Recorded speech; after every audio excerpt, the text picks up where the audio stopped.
Safety over rap. A loud message today from students in Pittsford. They walked out of class to protest the district's response to several racist incidents. In a sense, before we got the sort of clarity we needed, it felt like Pittsford always just tries to sweep racism under the rug and sort of toss those issues aside and try and cover it up, save their reputation. Students are calling for the school district to do more to address and prevent racist incidents. Good afternoon. I'm Jenny Ryan. And I'm Doug Embledge. Among those joining students, the Pittsford superintendent, who called today an opportunity to do better. As Natalie Kutchko reports now, students there have seen several incidents. They say they've seen several incidents, and one recent one triggered that protest we saw today. Well, among the incidents, a video posted by a student which sheriff deputies called disturbing and, out of abundance of caution, prompted the district to station extra patrols at the school. Safety over rap! Safety over rap! Hundreds of Pittsford students at Sutherland High School taking a stand. This after a video recorded by a student and posted on social media 4 months ago was brought to the superintendent's attention late Friday. The sheriff's office says a Pittsford student was holding an airsoft gun on the video. Students say racial threats were made. Those who helped organize Wednesday's walkout say they're disappointed with the district's response. And they're just too passive about it. Racism is a serious topic, and they need to be aggressive. They need to be on it. People need to feel safe about it. Pittsford Superintendent Michael Pirro attended the walkout both at Sutherland and Mendon and says he supports the students. He says the district has been working with the community to address this incident and similar exchanges from other students. And if a student says one thing happened to them, that's one too many. And as a district, this week, we've had that cumulative effect of one thing happening at this school, one thing happening at another school. We need to come together in a real big way, involve the students in as part of the equation to solve this. Pirro says the student who recorded the video is suspended, and the district has been working with the Monroe County Sheriff's Office. He says an outside officer will help the district conduct a hearing on the matter. Pirro apologized to a group of students who took part in Sutherland's walkout on behalf of recent incidents taking place. Meanwhile, those students say their fight isn't over. Like incidents in general. It's not just this specific incident. It's all of it.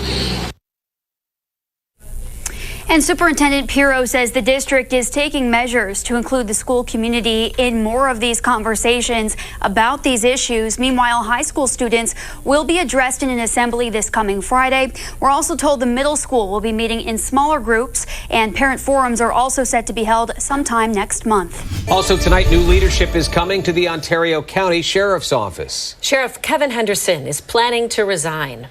Henderson accused of misconduct on the job, including allegations that he either made or allowed sexually inappropriate comments. Sheriff Henderson had called the charges political and had refused to resign until today. His attorney says it was determined to be in the best interest of the sheriff and his family. 13 WHAM's Tyler Brown spoke to the president of the deputies union about what is next for the sheriff's office. Tyler? Doug, Jenny, just last week, the union had said a majority of its members had lost confidence in the sheriff. With his resignation, they are hoping to heal morale and rebuild.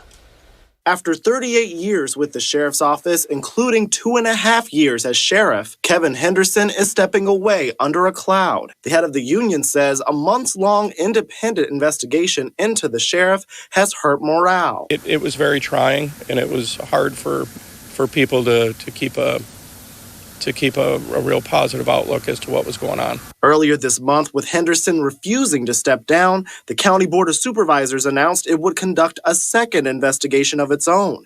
County Administrator Krista Bolt claims the findings of the first investigation were concerning and included comments by the sheriff that were racial, sexual, and homophobic in nature. Martin says 10 deputies this year have transferred to other departments in an already short-staffed sheriff's office. I feel that a fair number of the deputies have left was because of this situation. I don't feel that we're at a crisis point, but we certainly can't afford to lose more people than we already have. Before resigning, Sheriff Henderson maintained his innocence and pledged to put public safety ahead of politics. Chief Deputy John Falbo will take over for now. I've worked here for 31 years. I've seen a lot of changes. I feel that the only thing that we can do from here is move forward and as a group do things to make everything better here. I think there's nowhere to go but up from here. The committee investigating Henderson had started issuing subpoenas. It will meet next week to determine if the probe should continue. With vaccines, some workers are pushing back. At URMC, 300 to 400 people have requested and received exemptions, some for religious reasons. As 13 WAM's Jane Flash reports, it poses many questions for some private employers who also want to require vaccines but aren't covered under the governor's mandate. Jane? Well, no major religion opposes the COVID vaccine. In fact, Pope Francis and many religious leaders endorse the shot. So how does an employer qualify whether to give an exemption for someone's personal beliefs? Workplace attorneys say it's the #1 question they're getting from companies that have to mandate the vaccine or those that want to.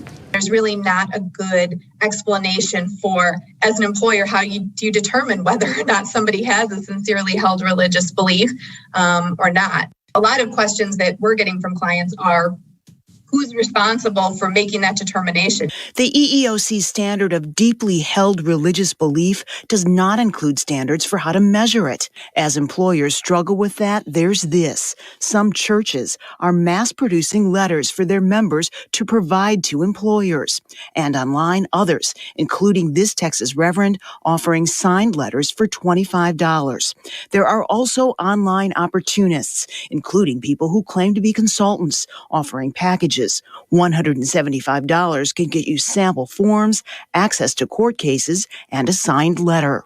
And we've actually seen already some of those letters. And I think that's where a lot of our clients are having the concern and saying, well, I don't know that this is really a sincerely held religious belief. It's exactly the same as this other person says that, is their sincerely held religious belief.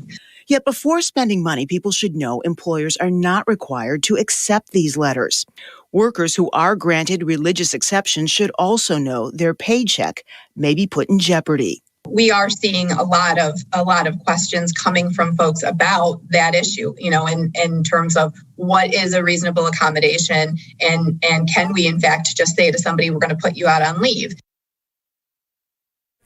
Now, employers are allowed to consider their own hardship in deciding what to offer employees. United Airlines recently announced anyone who applied for or were granted a religious exception would be put on unpaid leave, and there are court cases that side with employers who do that.